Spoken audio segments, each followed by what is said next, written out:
Autumn 1988, Iowa. The worst drought since the Dust Bowl has just destroyed a third of America's corn crop. What little survives the fields now has to survive storage, and across Pottawattamie County, it isn't. Farmers with $47,000 steel silos and electric dryers are watching mold take 14% of everything they saved. The county is losing grain it cannot afford to lose. And then there's Carl Petersen, 76 years old, 7 pine bins sealed with beeswax, no electricity, no chemicals, no energy cost, beyond $28 a season.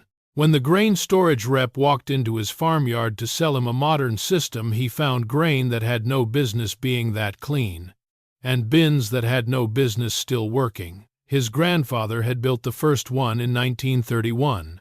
Nobody had ever bothered to ask why they worked. Until now. The harvest of 1988 came to Pottawattamie County, Iowa. The way bad news always comes to farmers slowly at first, then all at once. The drought had announced itself in April, when the soil cracked in the fields before the corn had even emerged, and the sky maintained its particular shade of pale blue that veteran farmers in western Iowa had learned to read as a warning rather than a comfort. By July, the U.S. Department of Agriculture had confirmed what anyone standing in a cornfield could already see. More than a third of America's corn crop had been destroyed. The national corn yield dropped to 84.6 bushels per acre, a 34% decline from the previous year. The worst single-year collapse since 1974. The worst drought since the Dust Bowl years that had emptied the Great Plains 2 generations earlier. Iowa, the country's largest corn producer, had harvested 1.4 billion bushels in 1987. In 1988, it harvested 863 million. The difference, more than 500 million bushels, had simply ceased to exist between planting and harvest. But the drought's damage did not end at harvest. This was what the farmers of Pottawattamie County would learn in the weeks that followed, as they moved their diminished crops into storage and discovered that the grain itself was not behaving the way grain was supposed to behave. The drought had done something peculiar to the corn that survived it. Stress during grain fill, the critical period when kernels develop and dry on the stalk, had produced grain with irregular moisture content. Some kernels finishing at 11% moisture, others at 17 or 18% within the same harvest. This uneven moisture profile was, for the steel silo systems and electric grain dryers that most modern Iowa operations relied upon, a serious problem. Dryers, calibrated for average moisture content, would either under-dry the wet kernels, leaving moisture pockets where fungi could establish, or over-dry the dry ones, causing kernel damage that reduced market value. The 1988 harvest was, in the language of grain storage professionals, a difficult crop to put up. And then there was the aflatoxin. The drought stress that had produced irregular moisture had also created conditions favorable to Aspergillus flavus, the mold species responsible for aflatoxin contamination, one of the most potent naturally occurring carcinogens in the agricultural environment. The U.S. Food and Drug Administration had found aflatoxin in 5% of Iowa corn tested that year, a figure that understated the problem in field-level storage where monitoring was less systematic. In operations where grain with elevated moisture had been incompletely dried and then sealed into steel silos, the mold moved through the stored grain with an efficiency that no amount of chemical treatment was adequately stopping. Carl Petersen knew all of this. He had read the extension bulletins, attended the meeting at the Council Bluffs Cooperative in September, and listened carefully to the county agricultural agent's analysis. He had also watched the harvest come off his 220 acres with the particular attentiveness of someone who had been reading crops for 53 years, since the age of 23, when he had first walked these fields as a young man newly arrived from Denmark with 2 suitcases and a set of farming practices that his grandfather had taught him in Jutland. He was 76 years old in the autumn of 1988. He stood 6 feet tall, and had lost perhaps 2 inches of that height to the slow compression of 7 decades, but the posture remained fundamentally upright, the posture of someone who spent most of their working life outdoors and had never learned to slouch indoors. His English carried the ghost of a Danish accent that 53 years in Iowa had reduced to a slight formality of construction, a tendency to complete sentences fully that his American-born neighbors sometimes found old-fashioned. His hands were the color and texture of the grain he had spent a lifetime handling, brown, deeply lined, precise in their movements. He walked his fields every morning of harvest season, the way he walked them every morning of every season, methodically, unhurried, paying attention to things that could not be measured by the instruments his neighbors relied upon. He had no yield monitor on his harvester. He had no GPS precision planting system. What he had was 53 years of watching the same land respond to weather, and an understanding of his soil that was, in the most literal sense, physical. He knew it in his hands and his feet, and in the particular quality of attention he brought to it every day without exception.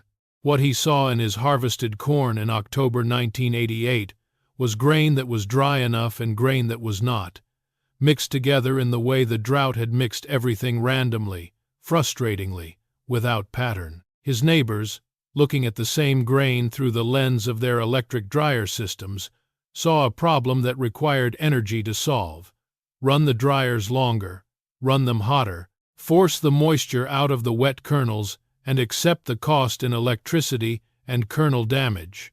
It was, in the language of modern grain management, the correct industrial response. Carl Petersen looked at his harvested corn and saw something different. He saw grain that needed to stop breathing. The bins were in the northeast corner of the farmstead, behind the machine shed, where they had stood since Carl's father-in-law had built the first 3 of them in 1931, the same year Carl had arrived in Iowa, the same year that everything in Iowa agriculture was difficult and nothing was guaranteed. They were made of white pine planks, fitted together with the close joinery that the old man had learned from a carpenter in Denmark and brought with him to Pottawattamie County, along with his seed corn and his Lutheran Bible.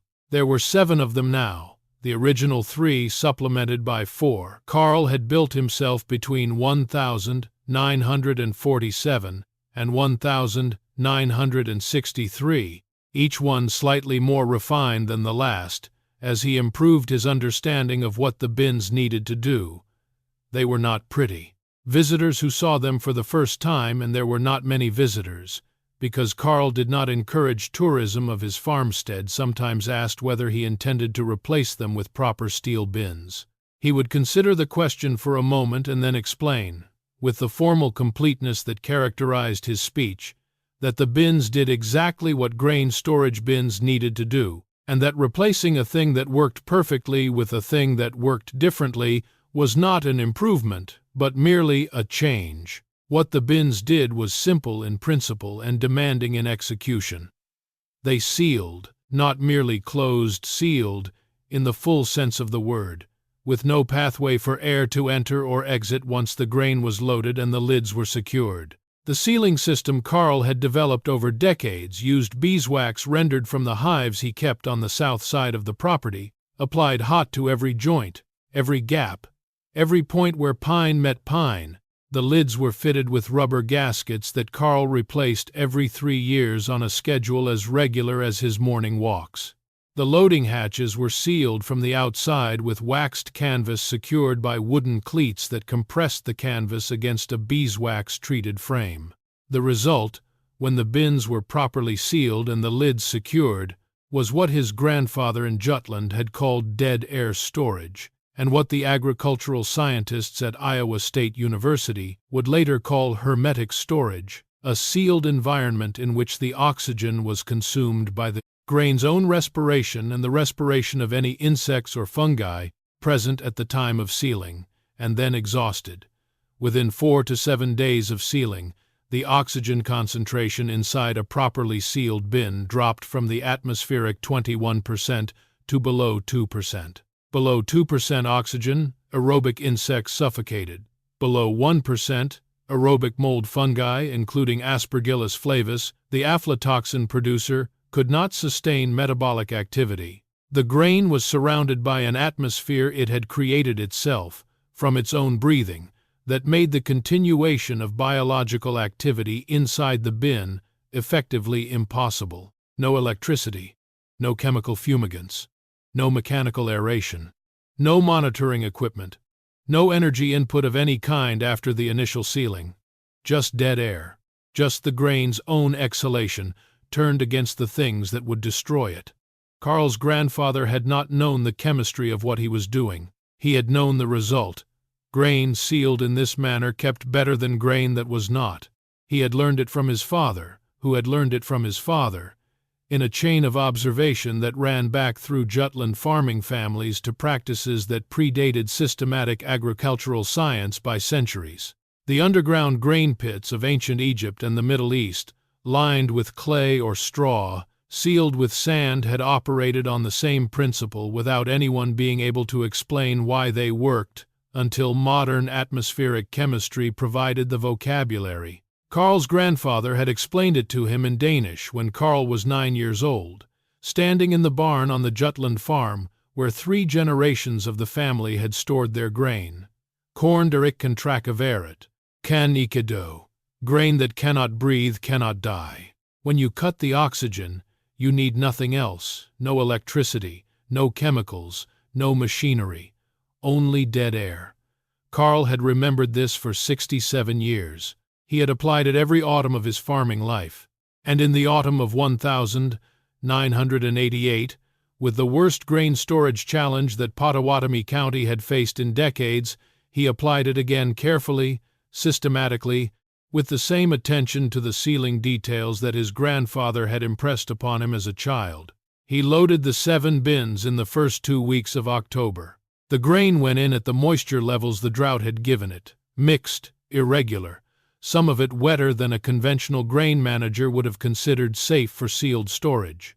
Carl had stored grain at these moisture levels before, in years when the harvest came in wet. He knew that the moisture, inside a sealed bin, would equilibrate, the dry kernels would absorb slightly from the wet ones, and the overall moisture level would settle to a point below what individual wet kernels had started at. The sealed environment prevented the moisture from driving mold growth because the mold could not function without oxygen.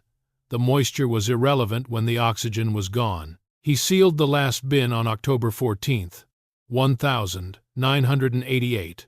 Applied the final layer of beeswax to the lid joints with the brush he kept specifically for this purpose, and wrote the date in his grain notebook, a ledger he had maintained since 1951, recording for each bin the date of sealing, the estimated moisture range at loading, the variety, the approximate bushel count, and the date of opening. He had 37 years of entries in 5 successive notebooks.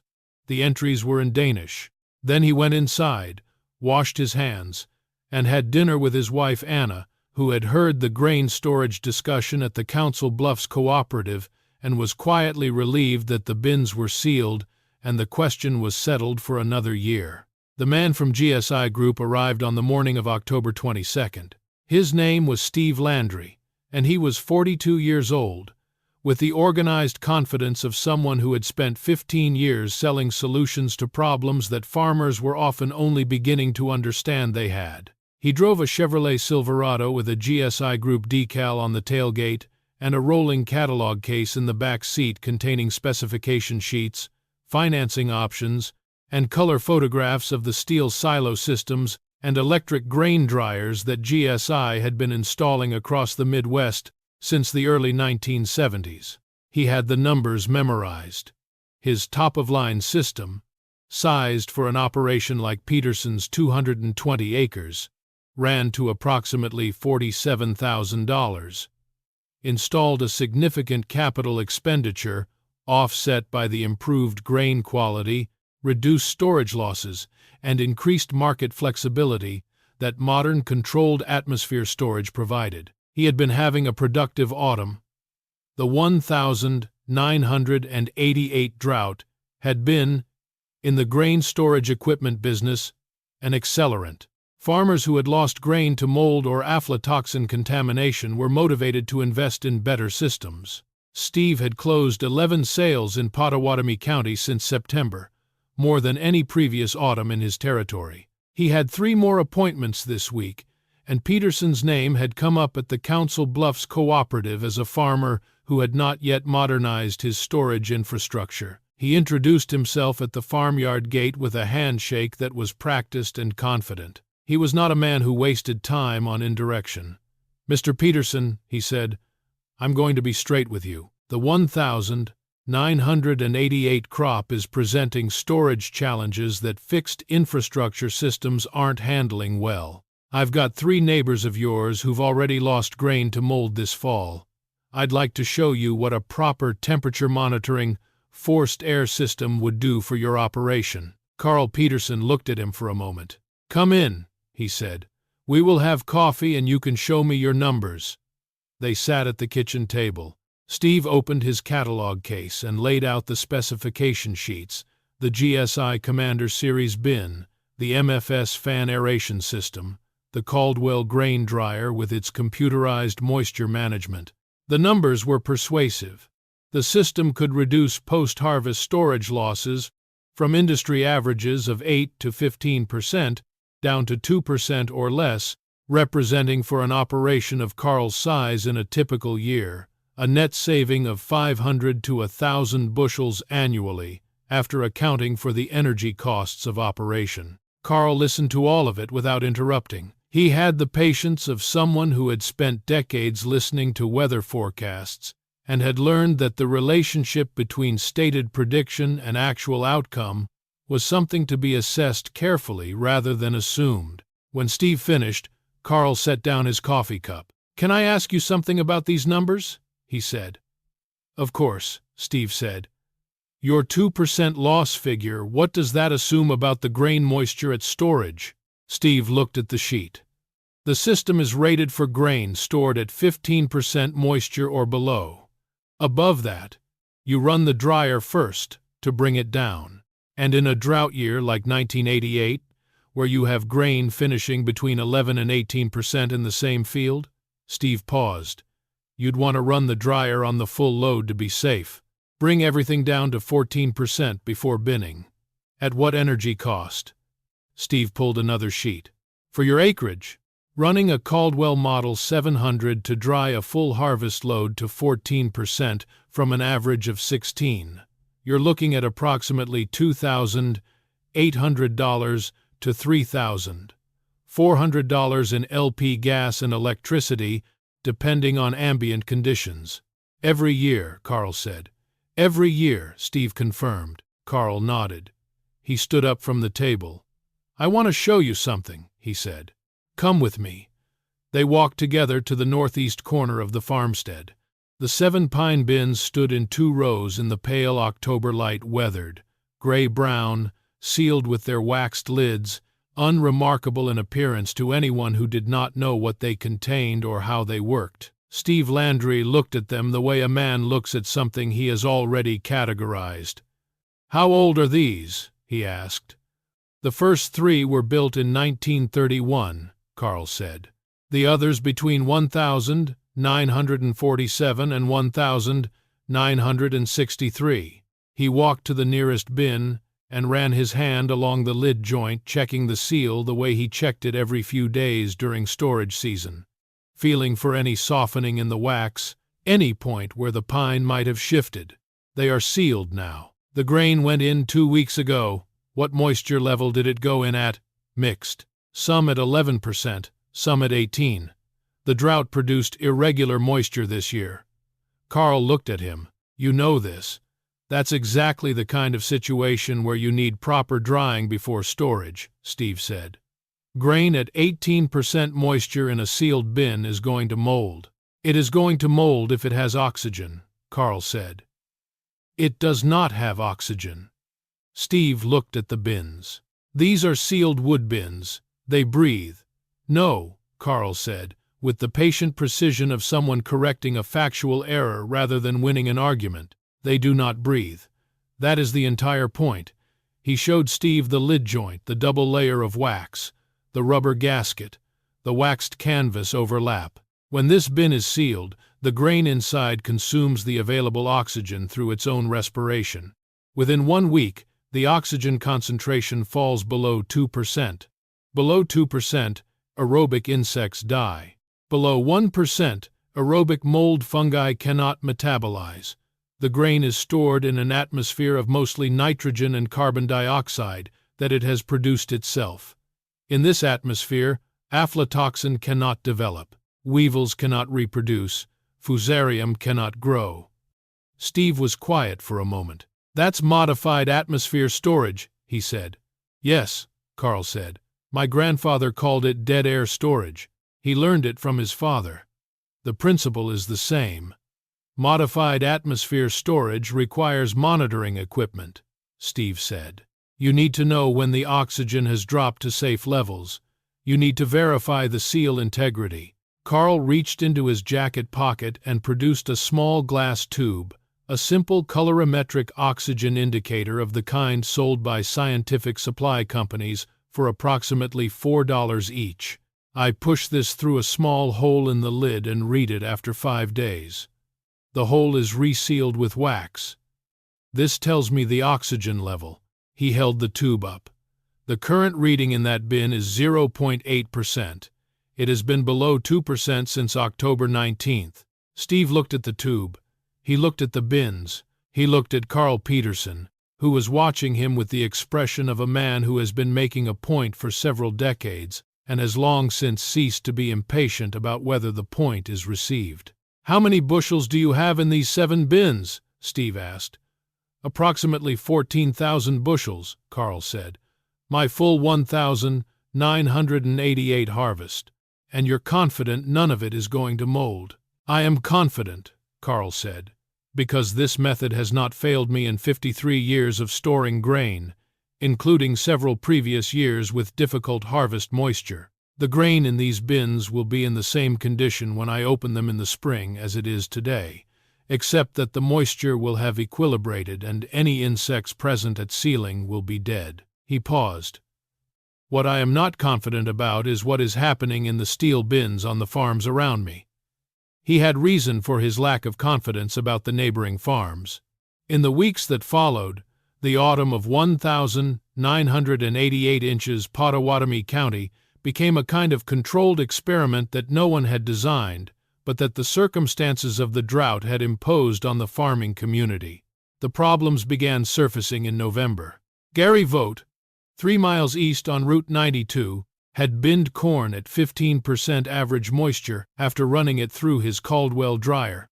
But the drought's irregular moisture profile meant that pockets of wetter grain had survived the drying pass and were now inside the sealed steel bin, creating localized conditions where moisture and residual oxygen combined to support mold growth. By late November, Gary's bin probes were showing elevated carbon dioxide levels, the signature of active biological respiration, inside what was supposed to be dry, stable, stored grain. His grain management consultant prescribed phosphine fumigation. The Hendrickson operation, 4 miles north, had a different problem. The electric dryer had over-dried a portion of the load chasing the wet kernels, producing grain with substantial stress, cracking mechanical damage to the kernel structure that accelerated starch breakdown and created entry points for storage fungi. In grain graded at the Council Bluffs elevator in December, the Hendrickson corn came in with broken kernel levels twice the acceptable threshold, reducing its value by 14 cents per bushel, against an already depressed post-drought market. The Sorensen brothers' operation on the county road had the worst outcome. They had binned corn at what their moisture meter had read as 14.5% average within the safe range for their fixed aeration steel bins, but the meter had been measuring samples from the top of the load, and the grain at the bottom of the deepest bin had come in at 17%. In a steel bin without the complete oxygen elimination of hermetic storage, 17% moisture grain in an ambient air environment was essentially a growth medium.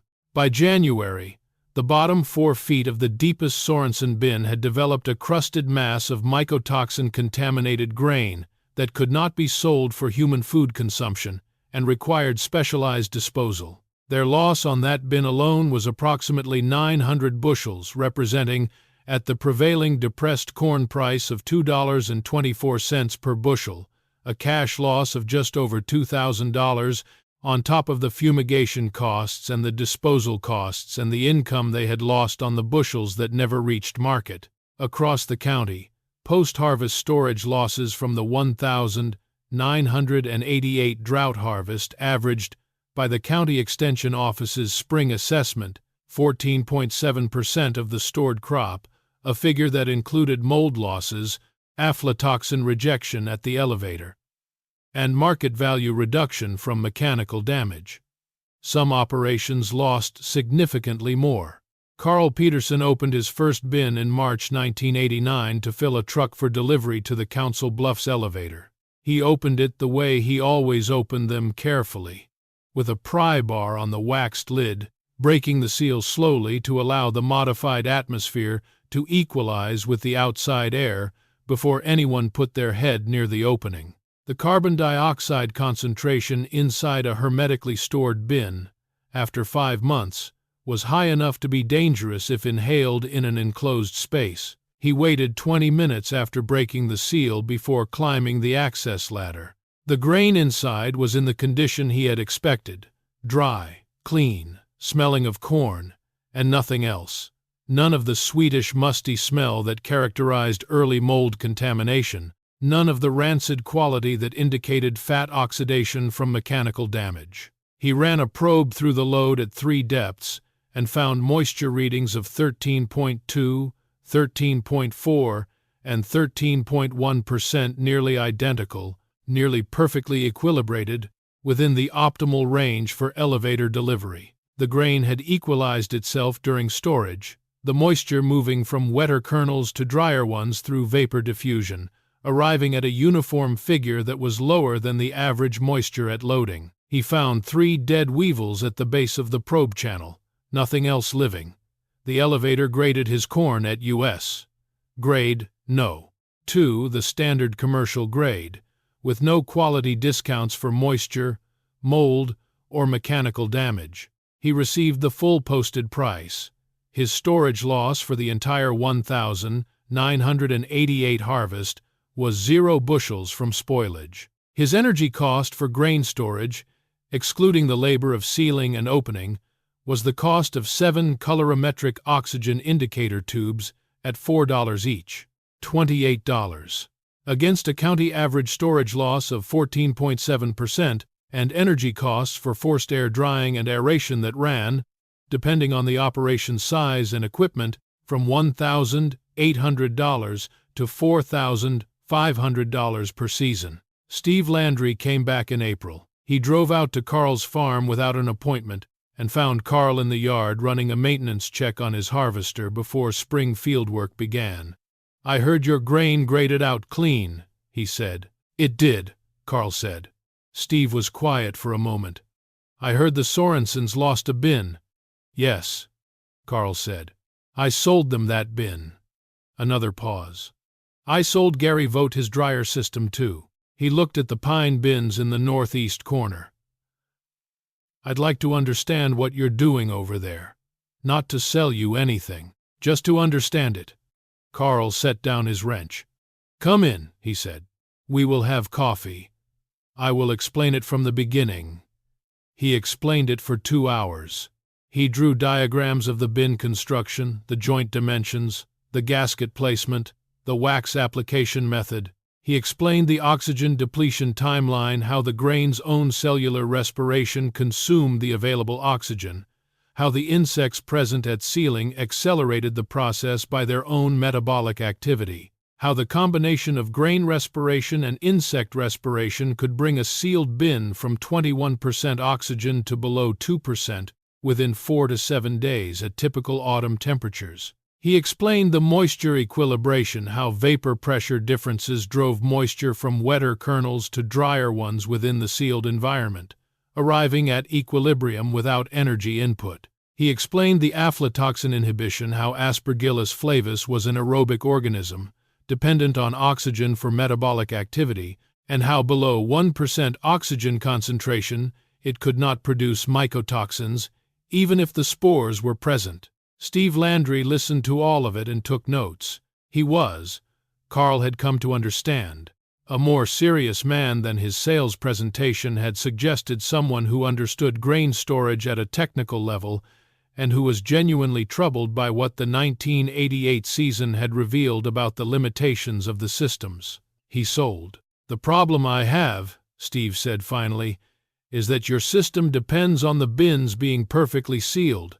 One failed gasket, one unsealed joint, and you've got oxygen ingress and the whole mechanism fails." "Yes," Carl said, "that is why the sealing is done carefully, and why I check the oxygen levels with indicators after sealing.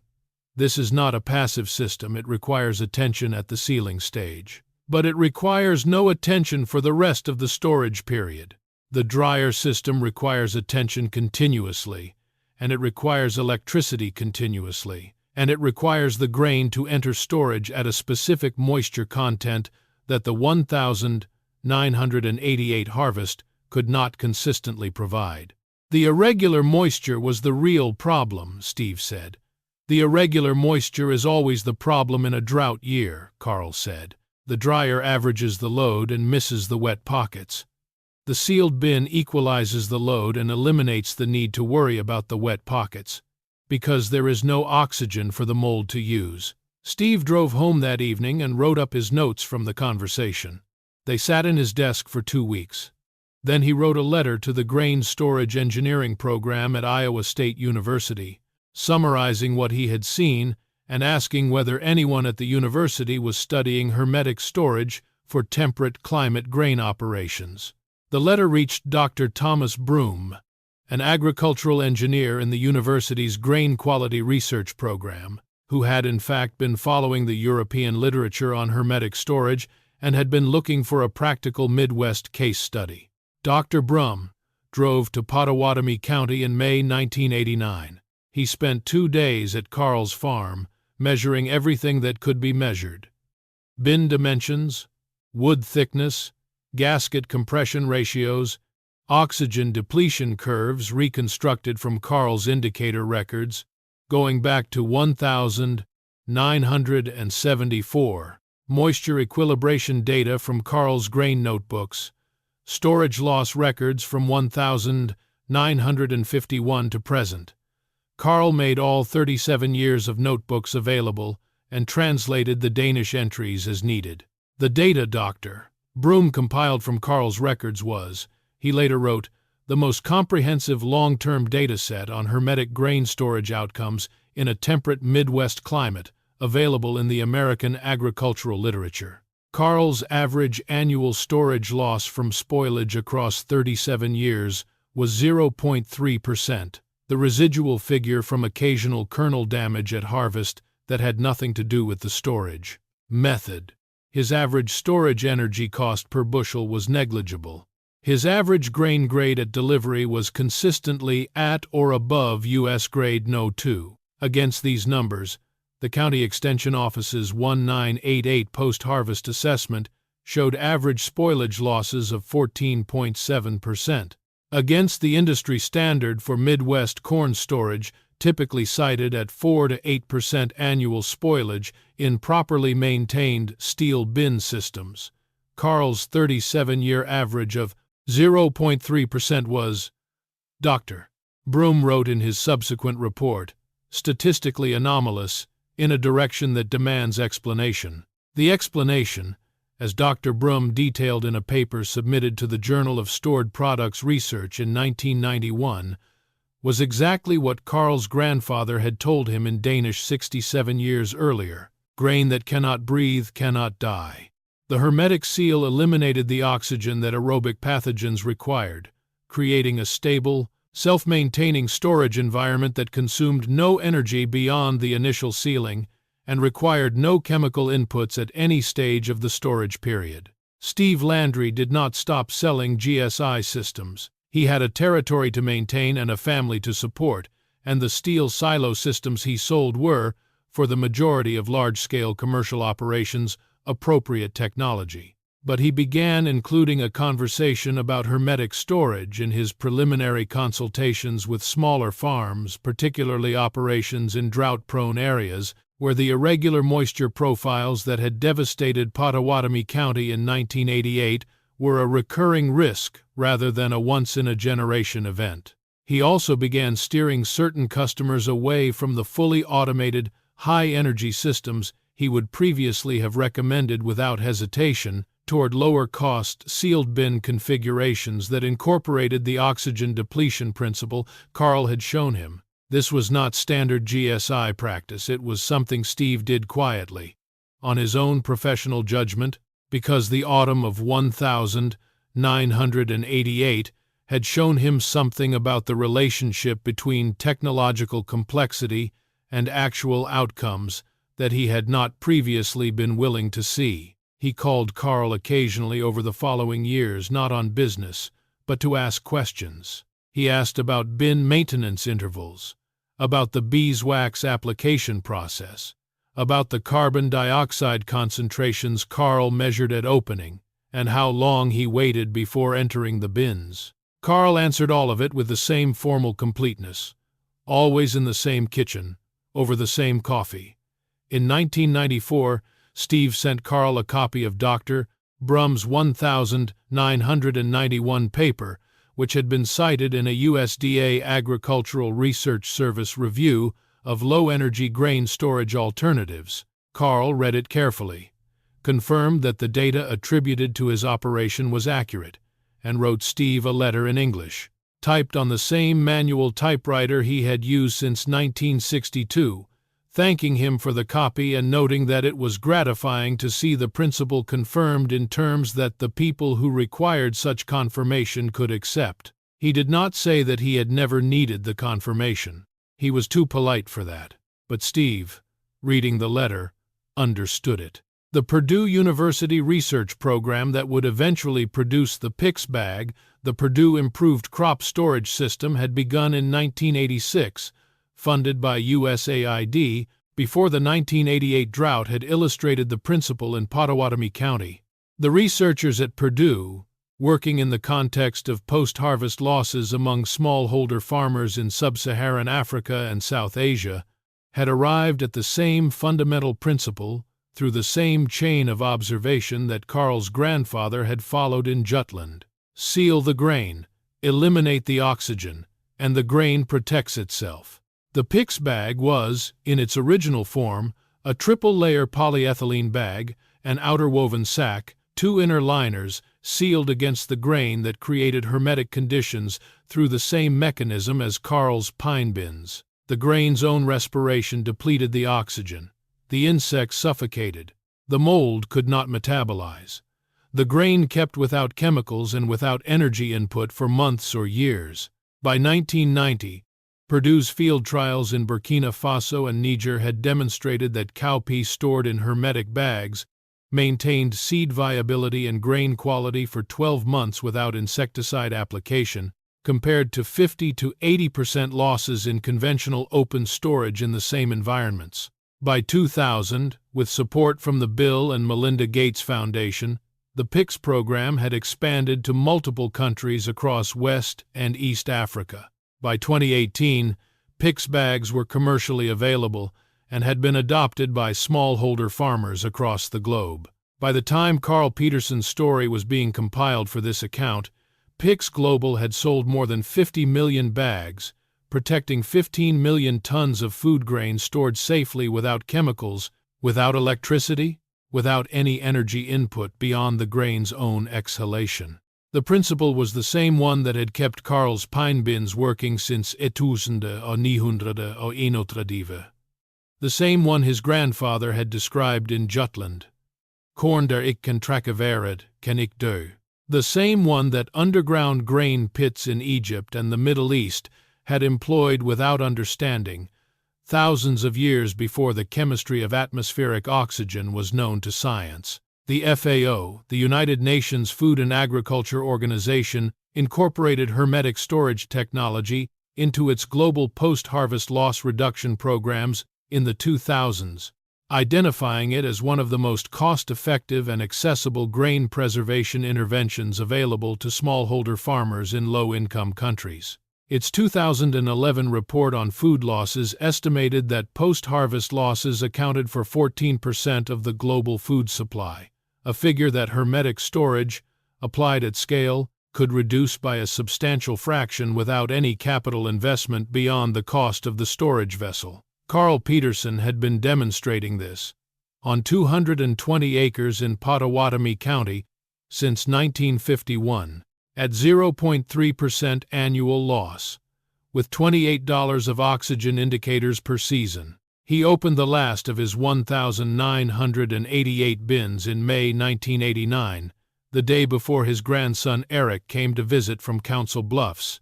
He had intended to open it alone, as he always did, but Eric arrived a day early and found him in the farmyard with the pry bar, and so the opening became a demonstration rather than a routine. Eric was 22 years old, studying agricultural business at Iowa State. He had grown up visiting the farm but had not paid particular attention to the bins. They were a feature of the farmstead landscape, as unremarkable to him as the machine shed or the feedlot. He watched his grandfather break the seal on the last bin with a kind of detached curiosity that turned, as the lid came free and the first smell of the stored grain reached them in the May morning air, into something more attentive. "It smells like corn," he said. "Yes," Carl said. "That is what corn smells like when it has been stored properly." Eric looked at the open bin. The grain inside was golden brown, dry-looking, settled into its stored geometry with the compression of 7 months under its own weight. He picked up a handful from near the surface and rolled it in his palm the way he had seen his grandfather do it, feeling for moisture, for softness, for any quality that was not exactly what corn should be. "This is from the 1988 harvest," he said. "Yes. The year everyone lost grain." "Many people lost grain," Carl said carefully. "Not everyone." Eric rolled the grain in his hand for another moment. Then he said, "Morfar, how does this work?" Carl sat down on the wooden step beside the bin hatch and explained it. He used the same words his grandfather had used in Jutland corn, der ik kan trackeveret, kan ik do, and then translated them, because Eric's Danish was limited to the phrases Carl had taught him as a child, and this concept required precision. Grain that cannot breathe cannot die. When you seal the oxygen away, you need nothing else. No electricity, no chemicals, no machinery, only dead air.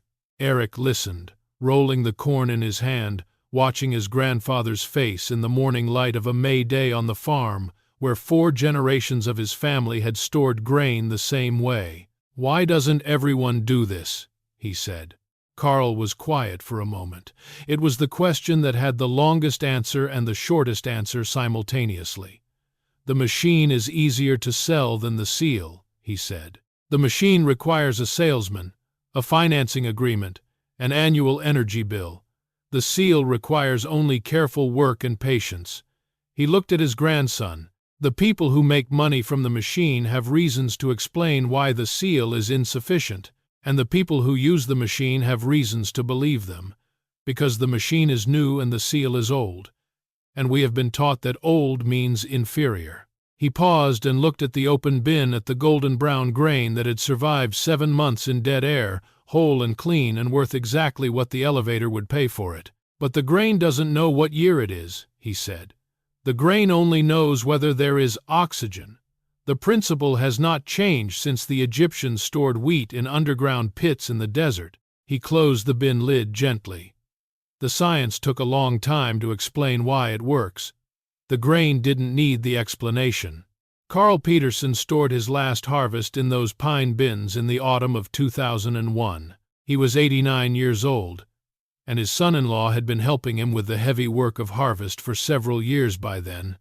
But the sealing Carl did himself, the beeswax application, the gasket check, the indicator insertion, because there were things that could not be delegated without losing the specific knowledge that made them reliable. He opened the last bin in March 2002, found the grain in the condition he had expected, and delivered it to the Council Bluffs elevator at U.S. grade No. 2, as he had delivered grain every spring for 51 years. He came home from the elevator, sat at the kitchen table where he had drunk coffee with Steve Landry in 1988 and Dr. Brum in 1989, and wrote the final entry in his grain notebook, the sixth and last of the series. In the same small, precise Danish script, he recorded the grade, the date, the bushel count, and the price. Then he closed the notebook. The 7 pine bins stood in the northeast corner of the farmstead until 2008, when Eric Petersen, who had completed his agricultural business degree and taken over the farm management from his father-in-law, had them carefully dismantled and the lumber milled into boards that he used to build a new equipment shed. He kept the grain notebooks in the farm office. He kept Carl's beeswax brush, cleaned and wrapped in cloth, on the shelf above the desk.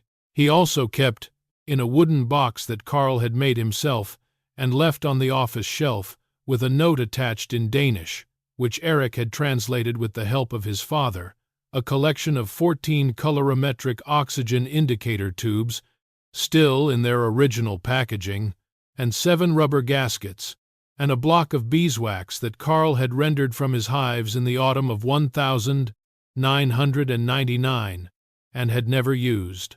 The note said, in Eric's translation, "These keep the grains safe. The principle does not change. When you need them, you will know what to do." By 2024, the PICS bag program had distributed hermetic storage technology to smallholder farmers in more than 30 countries across Africa, Asia, and Latin America. Research published in 2024 confirmed that PICS bags stored at 21% moisture content or below maintained grain viability for 21 days with minimal mold growth, and that at lower moisture contents, storage periods of 12 months or longer were achievable with near-zero spoilage loss and no chemical input. The FAO's global food loss reduction targets identified hermetic storage as a priority intervention for reducing the 14% post-harvest loss rate that represented by the FAO's calculation enough food to feed approximately 1 billion people. The principle that underlay all of it, the depletion of oxygen in a sealed environment, the self-generated modified atmosphere that killed insects and inhibited mold without energy or chemicals, was exactly what Carl Petersen had used in his pine bins in Pottawattamie County. From 1951 to 2001, it was what his father-in-law had used from 1931. It was what Carl's grandfather had described in Jutland in the language of a man who understood outcomes before he understood mechanisms. Corn der ik kan trakavered, kan ikke dø. Grain that cannot breathe cannot die. The science took 50 years to catch up with what the pine bins already knew. On a morning in the spring of 2002, a few weeks after Carl delivered his last load of grain to the Council Bluffs elevator, Steve Landry drove out to the Petersen farm for the last time. He was 56 years old and had been with GSI Group for 27 years. He was planning to retire in the autumn. He found Carl in the farmyard, sitting on the wooden step by the old grain bins, which stood empty now, their lids open to let the spring air move through them, airing out for the first time in 51 years of sealed storage. "I heard you sold the last load," Steve said. "Yes," Carl said. "Grade 2. Full price." Steve looked at the open bins. 51 years, he said. 51 years, Carl confirmed. Not one bushel lost to spoilage. They sat in silence for a while. The spring birds were working in the hedgerow along the east field. The smell of the warming soil, that particular Midwest spring smell that is the combination of everything that has been waiting under the frost, came across the farmyard with the light breeze. "I've been thinking about something you said in 1989, Steve said finally. "About the machine being easier to sell than the seal." "Yes," Carl said. "I've sold a lot of machines," Steve said. "Some of them were the right solution. Some of them were the solution I knew how to explain." He was quiet for a moment. "I think about the Sorensens sometimes. That bin they lost in '88. I think about it too, Carl said. But not to assign blame. The Sorensens did what the information available to them recommended. The information was incomplete. You tried to fill in the gap, Steve said. I put grain in pine bins, Carl said. That is not advocacy. That is farming. Steve nodded. He looked at the open bins again, the weathered pine, the rubber gaskets hanging loose where the lids had been propped back, the wooden cleats that had held the waxed canvas in place through 51 seasons. They were ordinary objects.